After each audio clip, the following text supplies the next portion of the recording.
You've sort of ran a couple of projects and you faced a lot of the issues which you think will be quite repetitive issues. Um, and once that confidence gains, so you're sort of filling your cup, all those years, drip, drip, drip, you're getting these skills. So I think that's what it was. For me, it was always the big urge for independence. I just wanted to do exactly what I was doing there, but on my terms, like on my schedule. Um,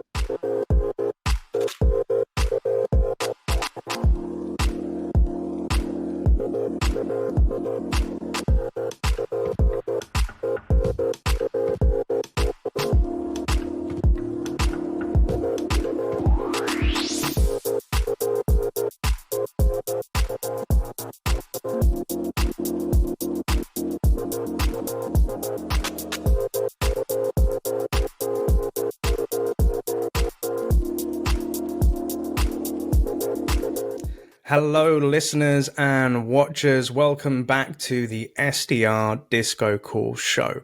If you're joining us for your first time, or perhaps you're a returning traveler, this show is all about the world of sales development and tech sales. And what we typically do is we meet inspiring people to understand their journey of how did they get into sales and how do they navigate their career, to learn from these and then help inspire you if you're about to take that journey or if you're going through that your journey as well. My name is Neil Buyan and I'm your host on the show. And today we are taking a little bit of a slight twist because I'm always in the habit of finding interesting people. And if I find them interesting, I want to share them with the world and let you know about them as well.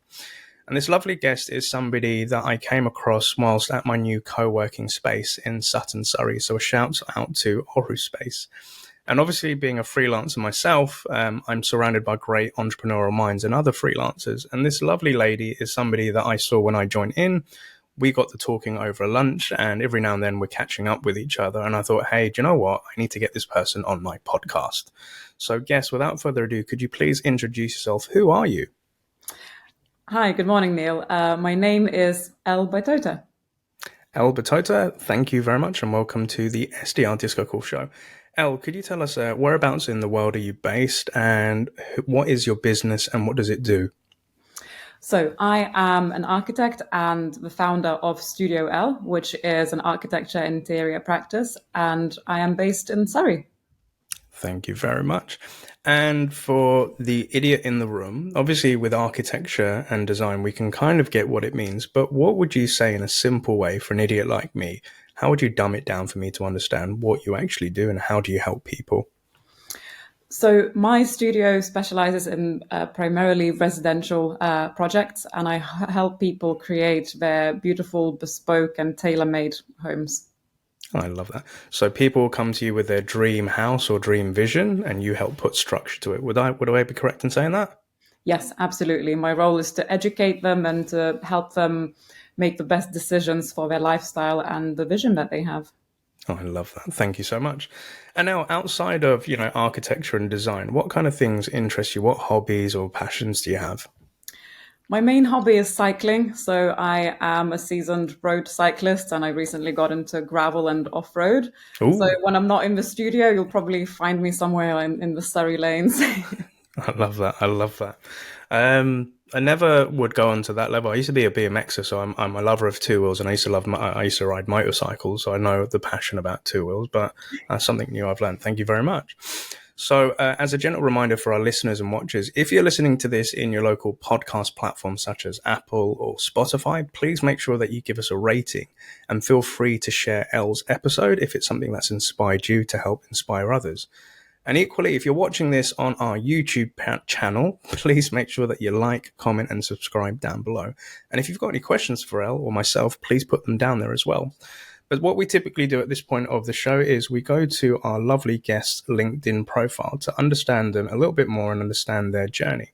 And as a reminder, all of our guests' LinkedIn profiles will be within the show notes. So if you want to connect with Elle, pick a brain on anything that we've discussed today, feel free to reach out. But obviously checking yourself out, Elle, you're doing a lot of activity on LinkedIn I've seen recently, which I like, and I love your posts. But looking at your history, what we can see is obviously you had started out at Rundle Associates. You've been a lecturer at Kingston University. cool. And obviously for the past year and a half, you've been a founder and architect within your own business, Studio L. So could you perhaps maybe take us way back in the day and back to the beginning as to how did you get into this path of life? And could you walk us through all those experiences as to how you got here today? So I knew that I wanted to be an architect from a very early age. It was always a path that I knew that I would be on. So that was quite straightforward. And then I guess I fell into quite a traditional architectural path. So our education is incredibly long. We study for about 9 years until we qualify as an architect. Wow. Yeah, so it's one of the longest, probably like sort of educational journeys we can undertake. So I did that, and then I just got into a normal architectural practice, which was in Notting Hill. So that's the Rundell Associates that you see on LinkedIn. And I was there for 9 years. So again, it seems like I'm a creature of habit. I really like structure. So I started as a part one assistant, which is basically the lowest of the ranks. Okay. And then I worked my way up and up and up until I became an associate. So managing projects, overlooking projects, managing teams, and having all of that responsibility, which was great. But that also made me realize that maybe that's something I should be doing on my own rather than for someone else. And it's interesting because even a couple of years ago, I never really had any ambition or goal to run a business or to be an entrepreneur. And I still find that word very uncomfortable. Really? And then it's just strange that the floodgates sort of opened at one point where I went, I think I'm ready to do this on my own. I loved my job. I loved the company. I had incredible clients. The projects were amazing Notting Hill houses, South of France houses, new builds in Cornwall. So they were like everything that you would want to be doing as a residential architect. But once the floodgate opened, there was just no way of closing. I love that. And there are so many parts that I'd love to pick apart. And I think I'd like to peg this story as kind of like a founder's journey, right? Because that's kind of what we both are in a way. And there are so many things I can, relate to an extent. But coming back to like the early days where you said, okay, this is kind of the career path, or this is the way that you want to go in life within architecture. And obviously 9 years studying, geez, I think that's more than perhaps with lawyers or, solicitors, etc. But how did you come to that conclusion of, and excuse the pun, but designing your life? How did you know that that's kind of the field and passion that you wanted to get into? I was always very creative, but at the same time, I liked the rigorous sort of academic aspect of things as well. So the intellectual side of things. And architecture was just the perfect blend of being creative, but also the academia. Okay. And, taking on that charge of 9 years, how did you fathom that? And like, what was going through your mind when you said, okay, cool, I'm going to go do this and learn about it, but it's going to take this time? How do you rationalize that? You just take it step by step, as anything in life, the same way we are now building the business step by step. You don't look at it thinking, oh, it's going to take me 17 years to have X many clients or to make X amount of income. You just take it step by step, and it's a long burning journey, but that's just what it is. And I'm intrigued to know, because obviously I've never been in that field or industry. So you come to the end of your studies and you're qualified, and then, going to Notting Hill to join a business at Rundell Associates. What was that transition like of theory, studying, to then actually putting into practice within a working environment? What was that journey like for you? So the way our education is structured is that we do our undergraduate and then we go into work. So that's when you start as an assistant.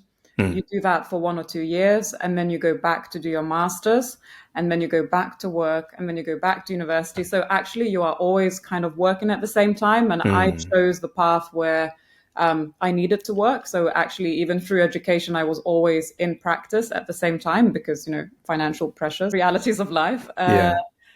So you do start working, at the same time as, your other friends and different careers, but it just takes a very long time until you actually are qualified. I love that.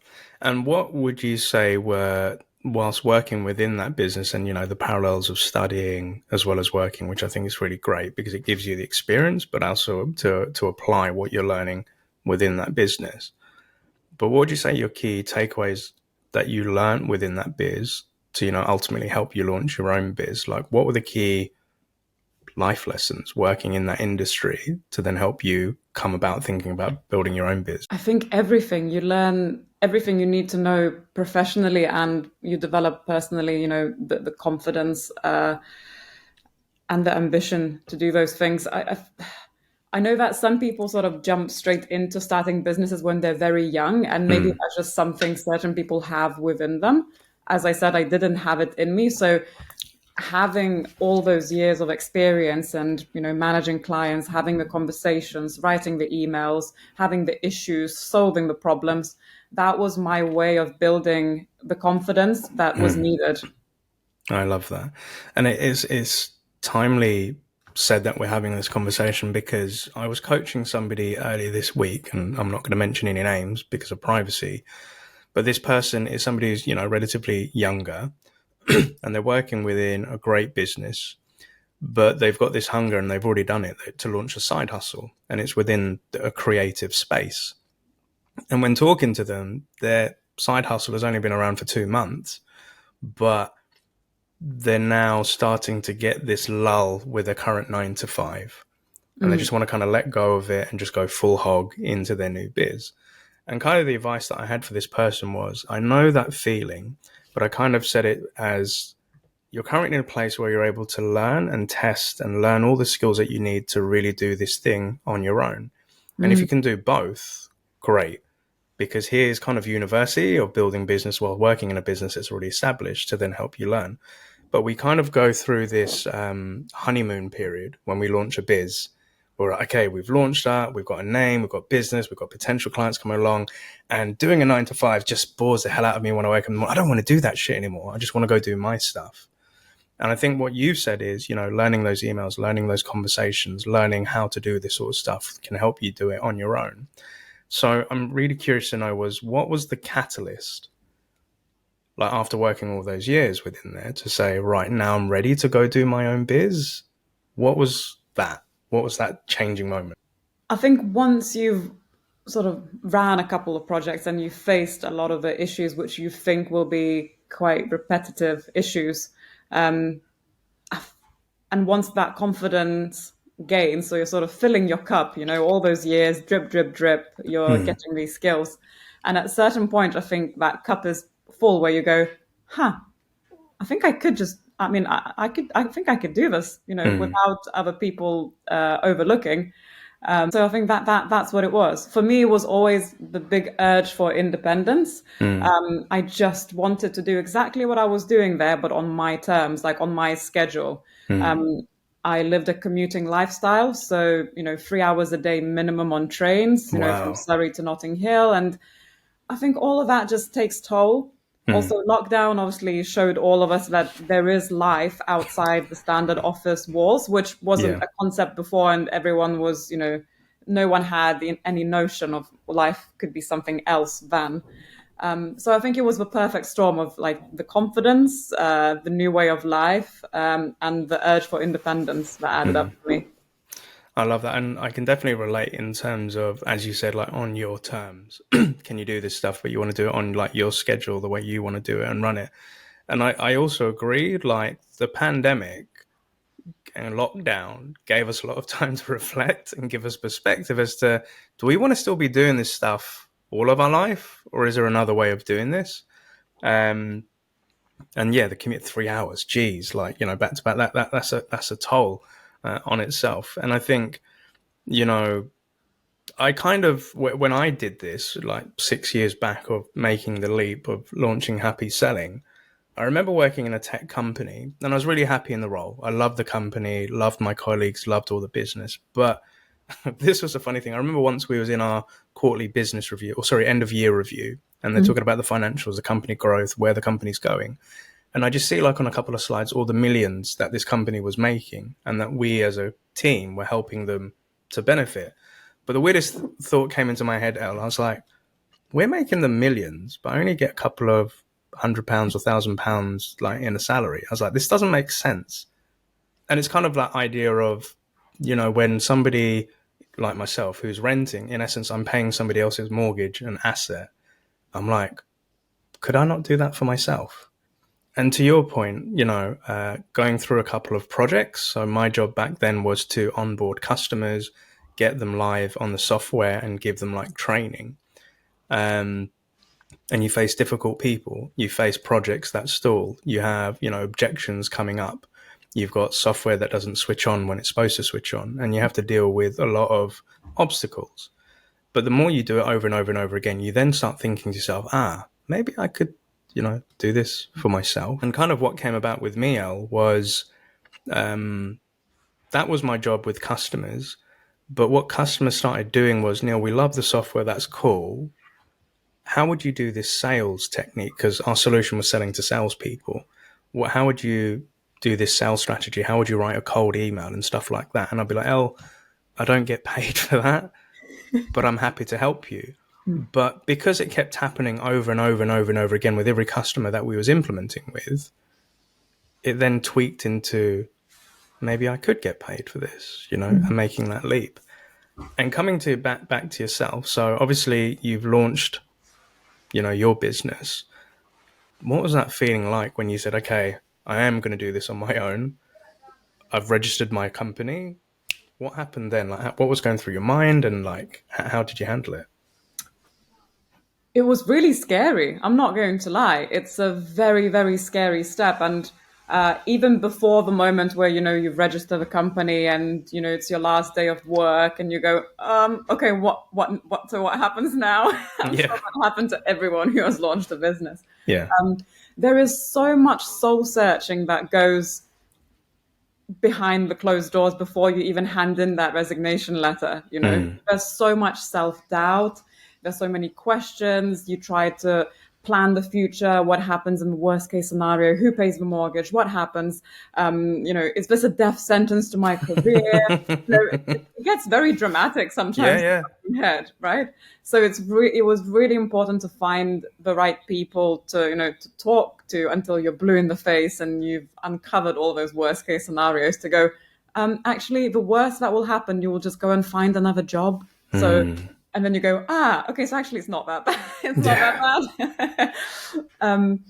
So there was a lot of that. And could you tell me more a little bit about like that soul searching? Like, what were those thoughts and how did you get to a place where you're like, okay, cool, this is fine? To me, I like structure. I like lists. I like goals. So for me, it was an exercise of writing a lot of things down. So pros, cons, writing down, what you're currently making, what you think you will be making, what can you cut down on. So a lot of it was just, practicalities of life, just trying to rationalize, okay, so if I wasn't taking in any money whatsoever, how long would my safety net last for? Like, what's my runway? So it was a very rational approach. And I think you have to do that, because if you don't do that, that's when your mind goes, into the really dramatic scenarios where you end up homeless under the bridge. But actually, when you write it all down, it's very unlikely that you will, or you will stop before it gets to that point. So that helped me ease my mind and also see things for face value. You go, okay, so if I have 9 months, if I can live and not make a single cent, okay, I have 9 months. And earlier you were talking about the journey of other people's starting the business, and some people do it on the side of their 9 to 5. And that's one approach, absolutely valid. I went the other way and I said I need to cut my losses, and I just need to dive in and just hope that the safety net will appear at some point and something will happen. But there was a lot of preparation that happened before I could make that decision. So, saving, making sure you have, the safety net, planning things. So it's never as simple as I'm starting a business from February the 1st. There's, sometimes it takes years of preparation to then finally be like, that's my notice. I love that, Jenny. I love the transparency, because I think a lot of people that listen to this show, one of their, goals in life is to launch their own business. So they're working in sales to learn that profession to then one day go do it themselves. And I love how you've given like the two examples, like some people They may be doing their side hustle on the side of their 9 to 5. And, that's kind of what I did and what I've advised some people to do, because you need something to pay the bills whilst this baby is like being born and like being built and stuff like that. But I love how you said, you were preparing yourself, getting enough income and runway that, for those first couple of months, there may not be any work while you're building stuff out. Yeah. Like where you're finding people and you're doing research to talk about and understand these sort of things. How did you source or find people to ask advice about, to help you make these decisions? So I looked at my own network to find the people who are already doing the thing that I wanted to do. So I knew a couple of contacts from my old office, which went out to set up their own businesses a few years before I took the leap. So I spoke to them. I said, okay, what's the reality? And again, you really need to find the people who are, as you said, transparent and who wouldn't, sell you the rose tinted glasses that, oh yeah, you just make loads of money and you work like 2 days a week. Yeah. So doing, to me, it was people that I knew from before.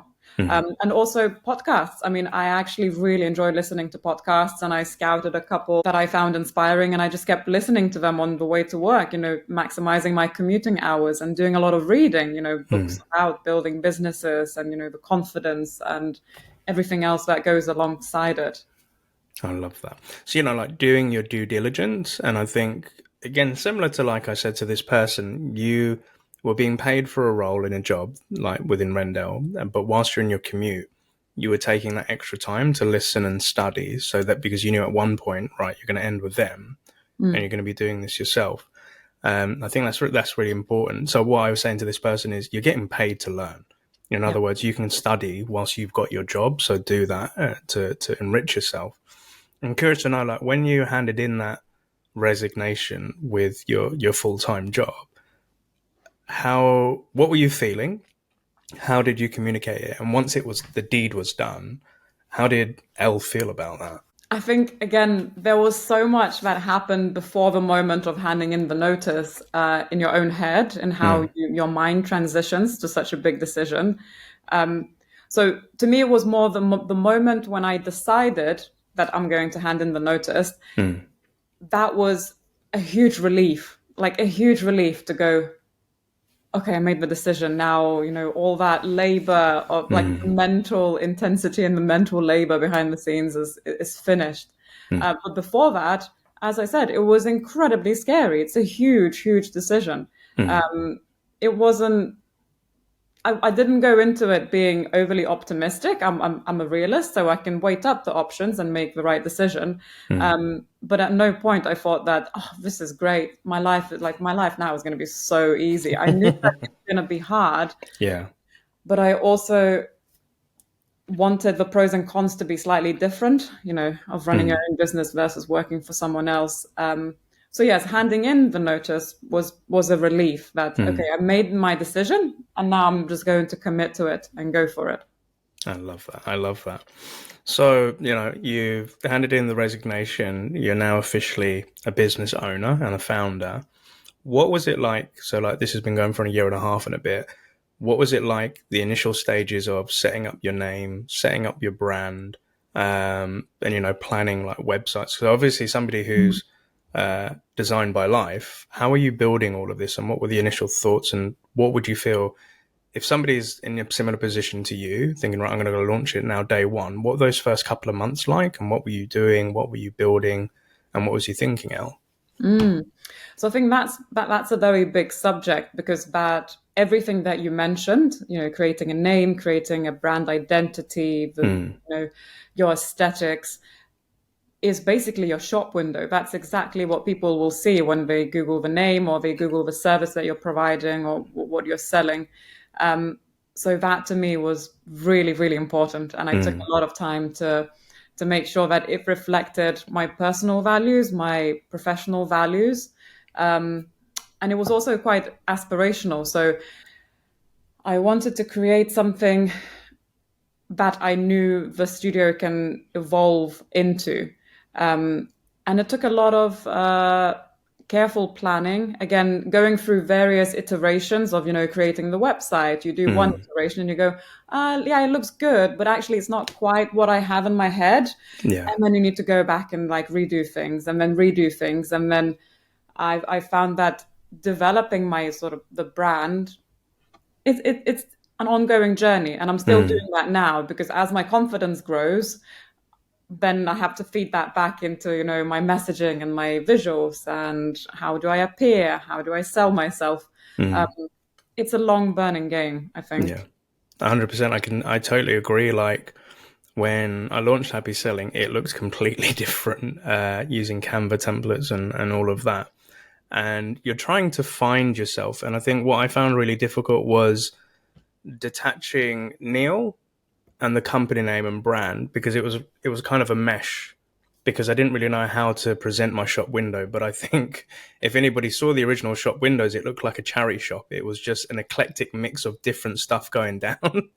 And, a lot of feedback that I got from my early mentors is just like, Neil, when I see you on LinkedIn or I see you on Insta back then, it's really hard to pin what you do or what you offer, because you're doing so many things. And my ego was just kind of like, I don't give a damn what you think, dude. I'm just doing what I love doing. So people will figure out if they can get it, right? Which I know is a bit more refined nowadays. But you're trying to find your identity and you're trying to find yourself within that. And obviously how you present yourself, how do you pitch? Because I think it always differed whoever I was meeting on a client side. So when they said, Neil, what do you do? And it was kind of like, I do a lot. But what is it that you need? And like, how can I help you? And it was those iterations. So it was originally sales training. And the slogan I used to help was training the future sales rock stars, right? But that could have been onboarding. That could have been building, a compensation plan. That could have been how to do prospecting. That could be how to hire. It was so many things. And in the early days, like I did all of those things. Like I remember my first year, I was working 3 different contracts. So one was actually doing a sales role for a software company. The other one was being a sales trainer for a company called Winning by Design. So I was learning a new methodology and training their clients and customers. And the other one was 1 day a week being a sales coach for a young biz dev team based in Moorgate. My brain was just going all over the place because I was doing so many things. So my question to you is, as you mentioned, this is iterations. How did you mesh together Elle, your values and your passions, and how you built your shop window? How have you been doing? I think the best quote that I keep referring back to in these sort of cases is, done is better than perfect. And you just have to start, because if you overthink it, you're never gonna have a website or LinkedIn or Instagram. So you have to just take the plunge, just do it to the best of your capability on that particular day and leave it and just walk away. Because it will never be perfect the first or second or even the 15th time around, because you will always want to improve it. So just whatever resonates with you, just put it out there. And then you'll keep, chipping away and going back to it. So the way I started is, obviously I knew what I was good at professionally. So I knew my niche, which was high-end Notting Hill country houses, holiday homes, that sort of that language. And I like that field. I like the clients. I like the work that involves. And then personally, then I went, okay, but also I have a visual language that goes alongside that. So, I like my sort of Scandinavian style. I like sustainability. And also I know what sort of service I want to provide, which is incredibly bespoke. And I want to empower my clients to make the right decisions. And I want to empower them through the education and help them make the right decision. I'm not designing their homes for them. So then once you write those key elements down, you go, okay, so what kind of text do I need to illustrate this? What visuals do I need to illustrate this? And you start just pulling it together, and it won't be even like good enough the first couple of times. You'll always look back and go, oh, I can't even read this. This is so like, yeah. but that will only come with confidence. And exactly what you said, I think when you start, you think you have to be everything for everyone, because you just don't have the confidence to say otherwise. You go, anything that comes my way, I'm going to take it, and I'm going to do a little bit of selling, a little bit of design, and this and that and that and that. And as you said, you go, no, you tell me what you need, and then I'll You'll and figure it it shouldn't out. work Yeah. like that, right?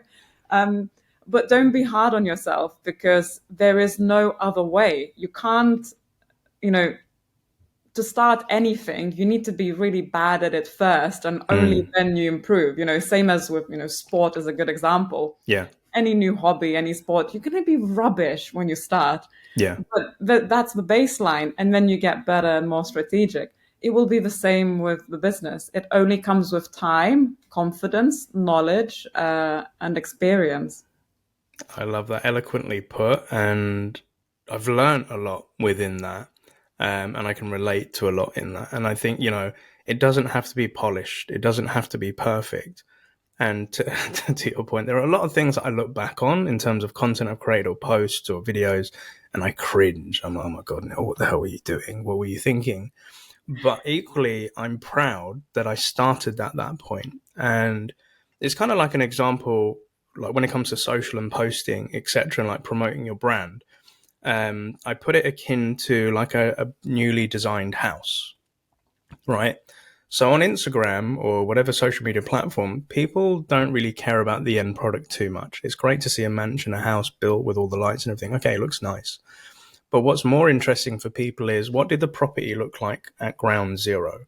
When it was still in the early stages of being designed, developed, and then going through the trials and tribulations of, the builders didn't fix this, or, this person wasn't available to fix in this lighting and stuff. And then seeing it being changed over time. People like, and it's kind of like, and I'm rambling a little bit, but it's kind of like, those fitness photos where you see somebody that was perhaps not at their ideal weight, and then they have this body of Adonis. People like to see the before and after. And I think it's the same with, launching businesses. People want to know, what was the founder's journey? How did it start? Why did it start? What did it look like in the early days? To then having this, nicer version of it, right? And I loved what you said with, like, don't be so hard on yourself. And, in the early days when you're trying to be everything for everyone, it's normal, because you're trying to figure out, what are you really good at, and what do you like doing and what you don't like doing so much, right? Because now, like back then, I was doing everything, and now I specifically say, nope, I don't do that. There are great people that do, and I can introduce you to them, but this is what I focus on, because those are your core values of your business. But I'm equally interested to know, so you've launched your business, you've set up your website, you're putting your name out there, and then you get your first customer and client. How did that come about, and what did it feel like when you acquired your first client, Elle? Then it gets scary again. It's like it never ends. I think at first you are freaking out because you have no clients. And then you freak out because you get that client and you go, oh my gosh, now I actually have to do this thing. Yeah. And you think it's going to be, you're going to jump through one hurdle and then things will be good. The grass is greener. But then it never is, because it just comes with a whole new set of problems. You go, oh, right. Okay, so now I have to write a contract. Okay, I'm going to write a contract. And then you do that. So it never quite ends. But as I said, it was a little bit scary because there's so much self-doubt that goes with running your own business, which you probably don't realize when you work for someone else as much, because there's always that safety blanket that someone else might spot my mistake, or I can just, brainstorm with other people. I can ask for advice. And all of a sudden you are wearing all the hats under the sun and everything is on you. So if you missed something, it's going to come and bite you. And it's a lot of weight on your shoulders. So you are bound to do the absolute best work that you're going to do, because half of it is just like being scared. Yeah. It is, and there is a lot of fear, and I can totally relate to like having no customers and like, oh my God, I got my first. Wait a minute, I got to write the terms and conditions, and okay, Google template for contract. How do I put this now? Is this legally binding? Is this legit? Well, wait a minute, GDPR. Do I need to? There's all these things that go into it, and it's when it comes to sales for some, for a lot, it's a baptism in sales and learning sales. You know, I look back at, I've still got copies of like my first proposals I sent out. I'm like, dude, you were lowballing yourself. Why the hell were you so cheap? Because I didn't have a point of reference, right? But from one founder to another, when you're doing these commercial discussions, how was it for you? And how did you learn to have commercial discussions? And kind of like, what were your key takeaways from talking money against a service you're providing to somebody? How did you handle sales conversations out? It's a huge learning curve. Maybe because I'm in a creative field and we have a big tension between creative and commercial. And by commercial, I mean we're probably on the same page by just sort of sales and pitching and fee proposals and the normal stuff of running a business. You are going to get money for your service, but it was actually really hard to. You felt like you had to justify and over justify the amount of money that you put to a fee proposal. Again, you do all the work behind the scenes, you break down the number of hours it will take and how long this is likely to go on, what the risks that you're taking, what is your experience, what is your education, all of those things, go into the service that you provide and you will be paid for. But before hitting that send button, you always just go, oh, I'm just going to reduce that a little bit, just a little bit, because that's going to make all the difference. And it's a huge lesson in self-worth, the value of the service that you're providing, the problems that you're going to solve for the client. And it was very difficult, and it still is. It's getting better, and I hope that every year will get better and easier.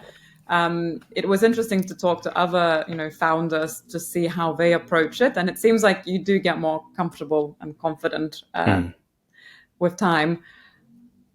But selling was definitely the hardest thing to get your head around. And you're right, because I think making the transition for doing it for a 9 to 5, where they've got the brand, they've got the prestige, they've got all the resources and headcount behind it, you're confident charging, 15, 20K to do this or 120 grand to do this because that's what our business does, right? And I can really relate to that justifying when you're doing it for yourself. So if you work with me, I've had this much experience, I've worked here, I've done this, I've done that, I've, able to do this. And you have to justify. And the way that I learned about it was in the early days of HappySelling, it was trying to have as many conversations as I could and presenting my pitch deck along with my pricing to find the feedback and how people, it was kind of like a temperature check. And in the early days, like me, I laugh when I look at them now, but when I was charging like two to 3 grand for something which is much more nowadays, my prices are much higher. I felt, I don't know, like a fraudster. Yeah. Putting that price in front of them, thinking like, am I a cowboy here? Like, does this shit work? Am I going to get sued for this? And obviously, what's the repercussions if this all flops up and just doesn't work for them? But the more I kept just presenting, people saying no, some people saying, yeah, let's do this. But ultimately, finding other founders, and I would go back to my mentors and present my pitch deck with my pricing. And the synonymous thing that just kept coming is like, why are you so cheap? Yeah. And I was like, this is cheap? Yeah, bro. Like for what you're offering, some people are charging 20 to 30 grand for it. And I'm like, what? Really? But then I would also have that imposter syndrome. Well, I'm not one of them yet. So I'm nowhere near as experienced or, established as them. So I just had this thing where, when I completed a project and it was successful, even at a cheaper rate, and I had a bit of confidence, okay, I know what the hell I'm doing. The next client I have, I'm going to push the price up even more. But I think ultimately what I've learned is those that pay the least complain and demand the most. And those that pay a higher premium have no questions at all. Because the person that, pays a cheaper price, I don't think they fully trust you, or the ones that are demanding a discount. They don't fully trust you. But those that are happy to pay the 15 to 20K off the bat, no questions asked, it's because they trust you. And years of trying to seek validation from my customers or prospects as, yeah, I can do this stuff for you, it kind of turned into, now I pick and choose who I want to work with because I know my stuff's validated and I know it works because I've got 6 years of doing what I do. And equally, what I say to people at the beginning of the projects is, I have to, like, when I get asked the question, Elle, what results can you guarantee us? And to this date, the response to that is nothing, zero. I promise no results or guarantee nothing. And the response from the prospects would be like, well, why not? Like these companies say they can do that. I said, here's the thing. I'm like a PT in a gym. I can show you how to bench. I can show you how to curl. I can show you how to squat, but I cannot do those moves for you to get the dream body that you want. However, most people that follow my gym plan typically get these results. I can show you what other people have achieved, but nobody's ever been guaranteed those results because it's not me doing the work. I just show you how to do it, right? So that's that consultative approach that I've had to learn. But in the early days, I was doing all the work. I was sitting with the team, I was helping them build out the things, and I burnt myself out a lot. But I think you have to go through those to then realize your worth, your demands, what you can deliver, and etc. But I'm also equally interested to know, we all have difficult customers. Have you had any challenging times with customers? And if so, what were they and how did you handle them? Not that I fully onboarded. So I think one of the big takeaways from, starting a business is you have to really, really trust your intuition. So the second that alarm flag goes off, do not ignore it. And usually they go off very early on. So maybe it's the first time you're meeting the client and their expectations are so unachievable where you go, look, my professional advice and my professional experience is this. And then they just, outwardly ignore it or go, oh, it's fine. We'll talk about it. And you go, no. Like you are now disrespecting, my advice. So clearly this is not going to work. So usually you can pick out very quickly just by it's a gut feeling where you go, whoa, no, this client is it's just not worth the time. And also when things do not add up in such a big way, you don't even want to pursue that client because they are going to disregard your opinion. You just end up in a lot of trouble. So, and I have gone down the route of trying to pursue them and putting the fee proposal together and investing the time and energy whilst you kind of already know that this is a very bad idea. Yeah. So you need to be very ruthless. And I'm starting to learn that to go, the second I get red flag and go, no, it's not worth my time. But there's a flip side to that. I think in order to do that, you need to gain that confidence to say, you know what, something better will come along if only I let them go. Because if you're desperately pursue something that is not right for you, and that goes, with anything in life, you're wasting the good opportunities will pass you because you're putting your energy where it shouldn't be. So it's exactly the same in business. Do not ignore the red flags and don't go close to the clients like that. Agreed. It's just, it's kind of akin to dating and being in a toxic relationship. You can have toxic clients as well. And in the early days, when you're not as established and, you're looking for your next meal and what's going to be paying the rent next month, sometimes you will take what you can. And I think sometimes we make decisions which, aren't favorable, but they're the best things we can do at that moment in time.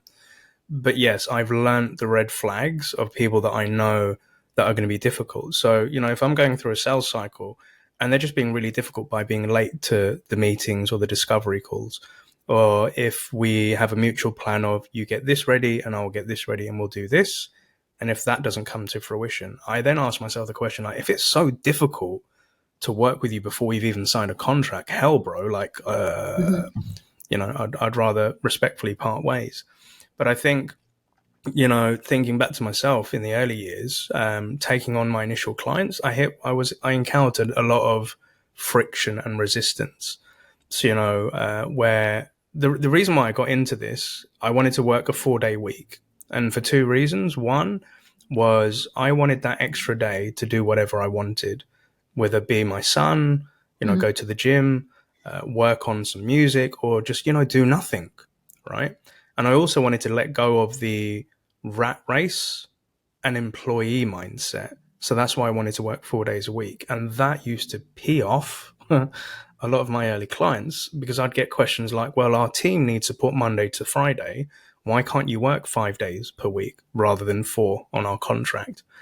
And I'd get comments such as, we're really uncomfortable if you're not fully investing your time with our company or teams. We're not sure if you can deliver what we're asking for you in that sort of time frame. And what happens if you start working with our competition, And young Neil back then was just like, well, I don't want to work 5 days a week. That's why I launched my own company in the first place. And, when I do commit to working with you, be it 4 days a week, I'm investing 100% of my attention with you during that time. And, competition, yeah, fair enough, understandably. But as a freelancer, I don't want to be working 2 similar projects at the same time, because that's kind of boring. But if you want me to sign an NDA to keep your secrets in the recipe book, yeah, happy to do that. And when they used to say, we're not confident that you can deliver what we need in that time frame, I was just like, I'm confident I can. But I think over the years, the way that it's still the same today, but I can articulate it more refined, in a business professional way. But I think, contracts and financials aside, when I work with somebody, if I'm emotionally invested in it, and it excites me, then I love to go all in. I act as if I'm part of their team or I work for their company. But, I have heard comments of, well, he's just a freelancer or he's just a subcontractor, like he's not one of us. And I used to piss off HRL because I wouldn't be abiding by their rules. I wouldn't have to be doing performance. Like, no, I don't work for your company. And my mantra has always been, I don't work for you and you don't work for me, but we work together. I like to collaborate and I like it on a level playing field, right? But I think you have to ultimately remember why you're doing what you're doing. You have, your own conditions and values as to how you're going to be working with people. And I think those that are not happy with it, they're lost. But those that get it, they will benefit from the work or collaboration that you can do with those sort of people. But that's been trial and error, baptism of fire, messing up, and it hasn't been smooth sailing. But I think a question I'd love to ask you is, how do you define your core working time and how do you detach from it, and how do you make sure that you have firm boundaries with your customers when they're working with Elle Studio? I try to be very strict with it, and it's working out very well. So I do work 5 days a week, but it is sort of 9 to 6. I mean, it's easy to say now because maybe the sort of the big and amazing project maybe hasn't landed where I would feel like, oh, I just need to do more and more and more. I have projects that I really adore and I'm really involved in them, and I really like the client and it's all going great. But I don't want to sacrifice my life. And that was the reason why I, left the corporate world in central London. And now I'm so perfectly happy in Surrey, and my evenings and mornings, where I can faff around. I have such a privilege of having time for once in my life where I don't come home at 9 p.m. every evening. And I'm not willing to sell that for any amount of money. At least not now. Maybe, you will ask me the same question soon and I will say something different, but it's up to you. It's what matters more to you in life. I'm a big believer in productivity. So when I work, I maximize it. When I sit down and I have a very important task to do, I will turn off my email, I will turn off my phone, and I will say, okay, 2 hours, you have to bash it out before lunchtime, because then you're going to, we can sit down with our Oru circle and have a nice chat and, brainstorm ideas. But that means I need to get the work done. So you need to be disciplined if you want to have, and I believe in, work and life balance. It's slightly blurred when you work for yourself. Yeah. But I don't want to sacrifice my, valuable things for work. 100%. And I agree. Like, you don't want to sacrifice yourself for a financial amount. And that's the thing where, they say time is money, but the thing that you can never buy back is that time that you've lost, right? And I'm very strict. So like Fridays, I don't do any sales work or coaching. I do podcast stuff because this is my creative side and this is the stuff that I love doing in my spare time. But equally, I let people know that if we've booked in something for a recording, know that I've set my time of my day to do this with you. But if you email me 5 minutes before saying, oh, can we reschedule it? I said, dude, I'll give you a count of three. If it happens 3 times, 3 strikes, you're out, because this is my personal time. And equally, if I've learned the power of down tooling, so when it gets to a certain point in the day, I'm like, for my own mental health and my own personal time, if I haven't finished this, then I can continue it tomorrow. I've learned not burning all the hours and burning both ends of the candles to just complete something. And also, I've learned the art of being mindful when I say I'm going to do something. So if a client says we're doing this and they said we need this done by ASAP, I will, rather than say I will finish this for you tomorrow, Elle, I will now say I will give you an update on this tomorrow, Elle. So I'm kind of buying my time, not to committing to getting something done, but giving an update is still equally and powerful. Rather than saying I'll get it done by the end of the week, I'll say I'll give you an update on how this is going by end of week. And respecting your boundaries, I think that's equally important. But before we end, there was another piece that I just quickly wanted to pick up on because I just remembered. So obviously we work in a great Oru space in South London in Sutton. Highly recommend it if anybody's looking for some hot desks. But we've been speaking about public speaking. I remember towards the back end of last year, you were talking about you went out to an event to actually speak. And I can find the LinkedIn post. Here we go. And for our listeners and watchers, I'll be putting a link to the post by Elle within the show notes. You can have a look through for those that are listening. But for those that are watching, seeing you up on a stage, dude, talking to people, just at a high level, tell us how did this come about? What did you do at this event? And what was your key takeaway being a speaker at an event, Elle? So this event was organized by the Royal Institute of British Architects, or RIBA, and it is basically a sort of training day for the members, the chartered architects that are part of RIBA.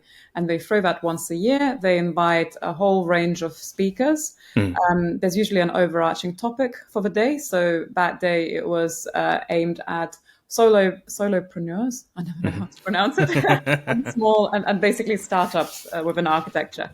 Yeah. So because I was one and I sort of fit the criteria very well, they invited me and they said, what do you think would resonate most, and what is the main takeaway that you've learned so far from being so new in this journey? Because I think it's very hard for people who are thinking of making the step in life, it's very hard to relate to someone who's 5 years down the line, because you're not you just don't get that same freshness and that same sort of, transparency and enthusiasm, and also heartbreak and everything that goes with starting a business. Yeah. Where when you see someone who's only, 2 steps ahead, you go, oh, okay, that's going to be a great conversation. So I spoke to an audience of 200 people, wow. Which, again, I think I underestimated that event so much. When I saw the auditorium, I went, right, okay, so there's going to be a 7-foot face of me behind me, and talk to 200 of you. It was terrifying, Neil. It was terrifying. But also sort of exhilarating, because you go, okay, so it seems like it's almost the ultimate validation, right? Because you go, wow, those people want to hear from me, my journey, what I've been through, and I have enough knowledge and value to add to these people. It's incredible. So you stand up and you talk. And I talked about what we touched upon briefly earlier about establishing your brand, defining your core values, and translating that into a website and the identity that you can use to attract your clients. Yes, 100%. And it's terrifying being in front of an audience, but the same way as you said, it makes you feel alive, right? You're in the moment and it's scary. And I think, that's something that can definitely help build your confidence, speaking to a large audience of people. And as you said, they want to listen to me, they're hearing me talk. And, the value that you get from after events when people come up to you to pick your brain, and then it becomes a little bit, I don't know how you feel, Elle, but it becomes a bit addictive, where it's first scary, you have a bit of a debrief and they think, oh, actually I could do that again. Is there plans this year to do more talks and open talks? I am so open to it. And I think it's another valuable lesson in how one door that opens then leads to many other doors. So, after the event, we spoke and then you said, hey, come on the podcast. And I went, Yeah. brilliant. And then there was another podcast, which I'm doing next week. And that podcast is the biggest podcast in the field of architecture, the business of architecture. And the founder of that was also one of the key speakers. So then he said, I think that's a great message. Come on board and let's do an episode together. And you go, oh, okay. So all of a sudden, like, things just start happening because was it scary? Yes. But then you always need to look on the other side of, what lies on the other side of that fear. Like, how many more doors are going to open?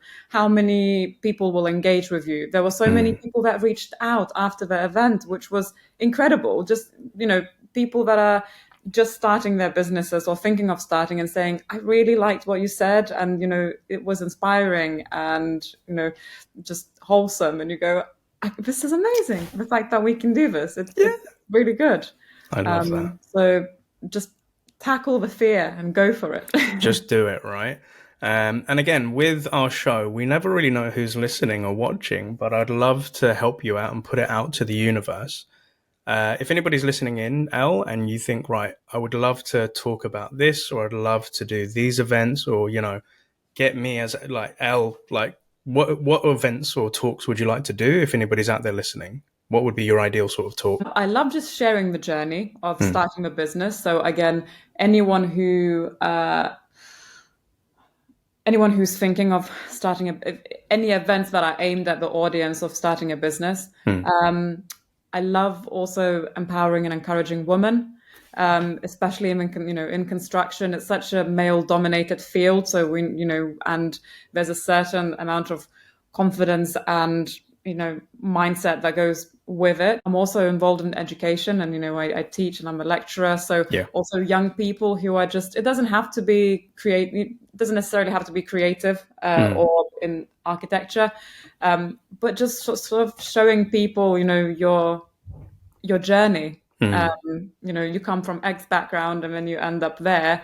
What happens in between? It's, people can't be what they can't see. And I'm a huge believer in that. So the second you share your story, you just don't know who it's going to touch, exactly as you said. I love that. So for our listeners and watchers from Elle's chapter today, if you think any of those areas is something you would like her to be a part of, LinkedIn profile will be, so please reach out and connect. I'd love to help out Elle and get more events. So when we are in our co-working spaces, so where are you going now, Elle? What's happening? Where are you speaking? I'd love to hear that. But as we've come into the end of a beautiful story with yourself, and I've loved this episode here today, Elle, if you could go back to that young Elle many years ago who was just about to embark on this journey, what 3 bits of advice would you give to her? 2 come to the top of my head. One is trust. So trust that things will work out and trust the process and the journey. You can't rush it. You can't cheat it. You can't outthink it. So I would never say to my younger self, you know what, you can start a business in 2 years rather than 10. No, because I needed that journey to be the person that I am today. So trust in the journey. Yep. The second one would be brave and be bold. Especially as a woman in construction or any field where it's more male-dominated field, you have to be brave and never think of yourself of anything less than, and then go back to the trust that things will work out. And the third one is probably faith. Slightly different from the trust, because faith is more like, that things will work out. So any plunge that you take, by being brave, things will work out and they will lead you to where you're ultimately supposed to be. I love that. Thank you so much for sharing, Elle. And again, a big thank you to our listeners and watchers on joining us on Elle's chapter. Please make sure that you give this podcast in your local platform a rating and share it with anybody that you think it could be inspiring to. And equally, if you're watching this on our YouTube channel, please make sure that you like, comment, and subscribe. But Elle, thank you so much for coming on board. I'll probably see you in the co-working space in Oru next week, and I'll be shaking your hand and say thank you so much. But again, your LinkedIn profile will be in the notes. But to say, wishing you an awesome weekend, and most importantly, happy selling, Elle. Thank you. Thanks so much.